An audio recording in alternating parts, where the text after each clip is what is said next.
شاهد كيف يتوضأ. هل تحتاج أحد يساعدك يا شيخ نصر الدين؟ لا. كيف تتوضأ؟ بسم الله. شاهد، انظر كيف يجمع الماء في رجليه ثم يبدأ بالمضمضة. سقط عنه غسيل الكفين، الآن يتمضمض 3.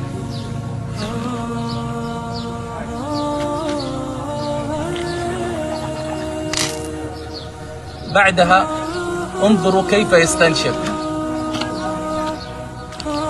هذا هو الاستنشاق.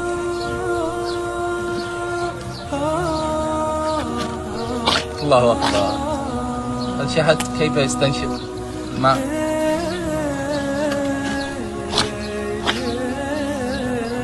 بعد الاستنشاق ماذا سيغسل؟